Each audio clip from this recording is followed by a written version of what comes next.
দেশের ৭ জেলায় চলমান বন্যা ও পাহাড় ধসে ক্ষতিগ্রস্তদের মাঝে এখন পর্যন্ত সরকারি কোষাগার থেকে জনপ্রতি বরাদ্দ দেওয়া হয়েছে মাত্র ২৮ টাকা এবং প্রায় ৩.২ কেজি করে চাল।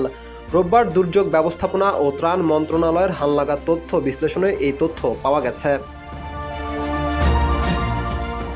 মন্ত্রণালয়ের তথ্য বলছে, দেশে চলমান বন্যা ও পাহাড় ধসের ফলে প্রাণ হারিয়েছেন ৫১ জন, ক্ষতিগ্রস্ত হয়েছেন ১০,২২,৯৬৩ জন। গত ৬ দিনে ক্ষতিগ্রস্তদের জন্য সরকার ২,৮৫,০০,০০০ টাকা বরাদ্দ দিয়েছে। বন্যায় পানিবন্দী ২,৬৭,৯১৮টি পরিবার ক্ষতিগ্রস্ত হয়েছে। মোট বরাদ্দের অর্থ পরিবার প্রতি ভাগ করলে প্রায় ১০৬ টাকা করে পড়ে। একই সময়ে ৩,২৫০ মেট্রিক টন চাল বরাদ্দ দেওয়া হয়েছে।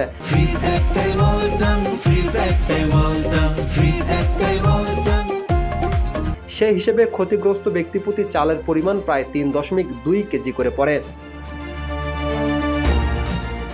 দুর্যোগ ব্যবস্থাপনা ও ত্রাণ মন্ত্রণালয় জানিয়েছে, ক্ষতিগ্রস্ত এলাকায় চাল, নগদ অর্থ, শুকনা খাবার, ঢেউটিন সহ বিভিন্ন ত্রাণ সামগ্রী বিতরণ করা হচ্ছে। প্রধানমন্ত্রী ত্রাণ ও কল্যাণ তহবিল এবং বিভিন্ন ব্যবসায়িক সংস্থার সহযোগিতায় ত্রাণ কার্যক্রম চলছে। পরিস্থিতি বিবেচনায় প্রয়োজন অনুযায়ী আরও বরাদ্দ দেওয়া হবে বলে জানিয়েছে মন্ত্রণালয়টি। তবে দুর্যোগ ব্যবস্থাপনা সংশ্লিষ্ট ব্যক্তিদের মতে, বিপুল সংখ্যক ক্ষতিগ্রস্ত মানুষের খাদ্য, বিশুদ্ধ পানি, আশ্রয় ও পুনর্বাসনের প্রয়োজনের তুলনায় বর্তমান বরাদ্দ খুবই সীমিত। তাদের মতে, বন্যা দীর্ঘস্থায়ী হলে ক্ষতিগ্রস্ত পরিবারগুলোর জন্য জরুরি ত্রাণের পাশাপাশি পুনর্বাসন সহায়তাও বাড়ানো প্রয়োজন। রাকিব হাসান, ইত্তেফাক নিউজ।